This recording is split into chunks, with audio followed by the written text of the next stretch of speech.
Shalom, bertemu kembali dalam Ephrata Devotion pada hari ini.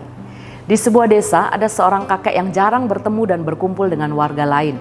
Setiap hari ia hanya pergi ke Bukit Gundul di belakang rumahnya, membawa cangkul tua dan kantong kulit kusam. Penduduk desa menganggapnya aneh. Apa yang dia cari di tanah kering itu? Anak laki-lakinya juga sering memprotes, "Ayah, buat apa menghabiskan hari-hari di sana? Lebih baik ayah duduk di teras menikmati masa tua atau bantu aku di toko. Bukit itu tidak akan menghasilkan emas." Sang kakek hanya tersenyum tipis dan menjawab, "Aku sedang menabung untuk waktu yang tidak bisa aku lihat." Tahun demi tahun berlalu, sang kakek meninggal dunia dengan tenang.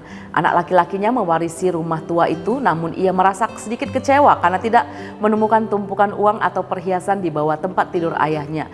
Yang tersisa hanyalah cangkul yang sudah tipis matanya dan kantong kulit yang kini kosong. Suatu waktu musim hujan yang sangat lebat melanda desa itu. Desa-desa tetangga mengalami tanah longsor karena bukit-bukit di sekitarnya gundul. Namun keajaiban terjadi di desa mereka. Bukit di belakang rumah sang kakek tidak longsor. Justru dari sana mengalir air yang jernih yang tertahan oleh ribuan akar pohon jati dan mahoni yang mulai meninggi.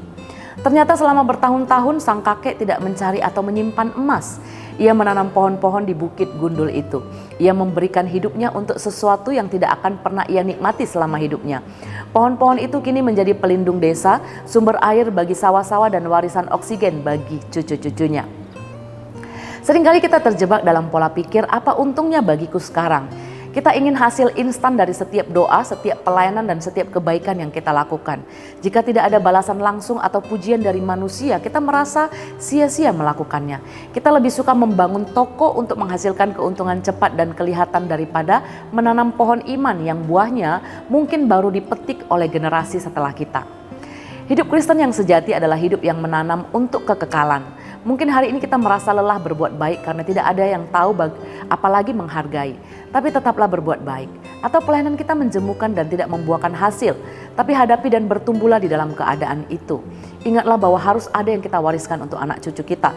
Orang baik meninggalkan warisan bagi anak cucunya. Amsal 13 ayat 22. Perjalanan iman kita, teladan kesetiaan kita yang kita ceritakan dan teladankan menjadi pengajaran dan kenangan berharga bagi anak cucu. Tuhan melihat setiap benih iman dan kebaikan yang kita tanam sekalipun dalam diam.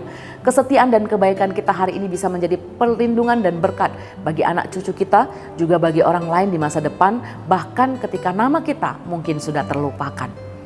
Janganlah kita jemu-jemu berbuat baik, karena apabila sudah datang waktunya kita akan menuai jika kita tidak menjadi lemah. Galatia 6 ayat 9. Mari kita berdoa.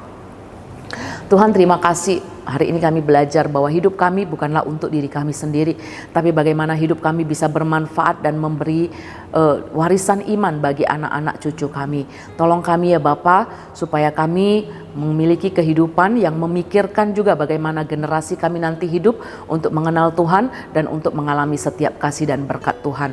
Tolong kami Tuhan menjalani kehidupan kami hari ini, biarlah kami tetap setia mengandalkan Tuhan dan berkenan kepada Tuhan. Berkati pekerjaan kami, berkati keluarga kami, berkati pelayanan kami, berkati kehidupan kami. Terima kasih Bapa, dalam nama Yesus Kristus kami berdoa.